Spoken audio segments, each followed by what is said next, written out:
Hello, ayun. Magandang hapon sa inyo mga kalapatids. Belated Merry Christmas. So ngayon, pakikita ko sa inyo yung aking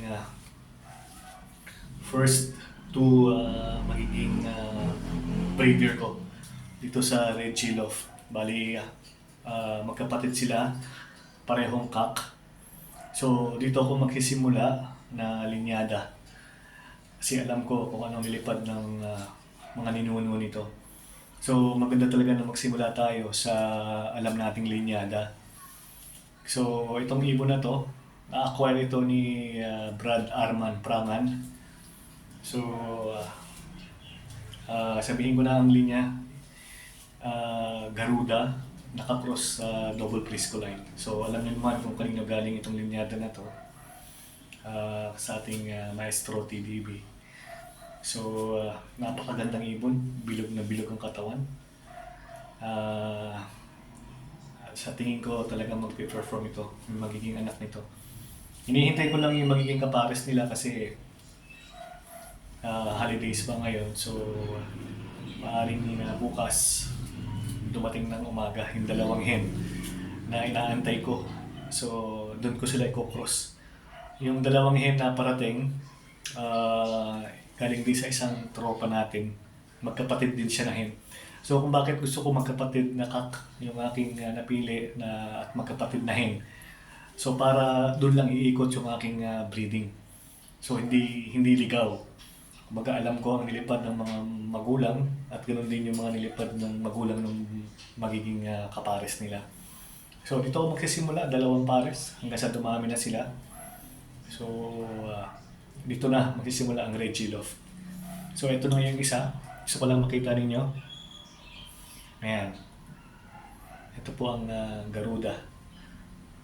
Double Priscoline. Ang ganda pong ibon nito.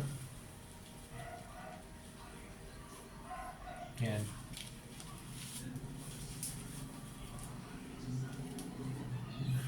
So hindi ko pa sila napapaliguan. Dahil nga hinaantay ko pa yung magiging kapares nila para sabay-sabay ko na sila paliguan at sabay-sabay ko na silang i-condition. So most probably, makapag-start ako ng breeding siguro mga end of January. Magkakasana ako ng mga ibon. Yan, ganda. Ang gandang ibon talaga naman. Ito yung isa. Ito yung kapatid niya, papakita ko rin.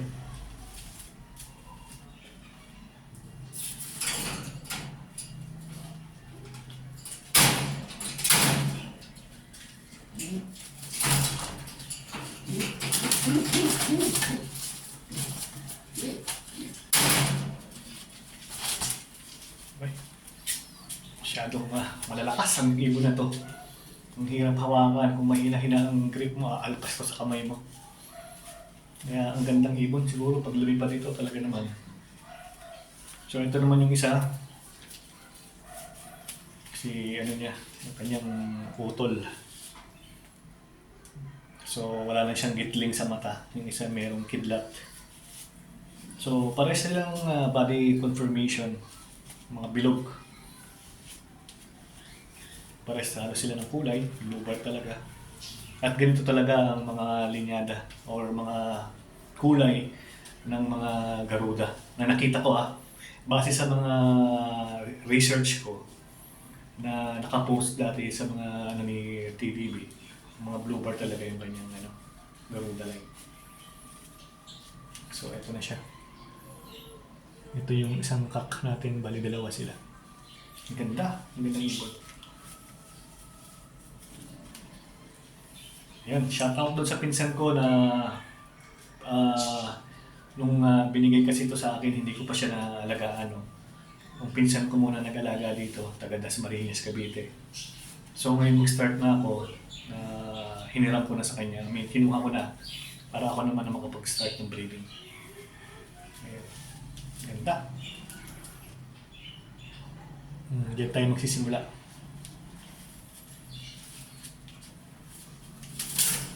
Yun.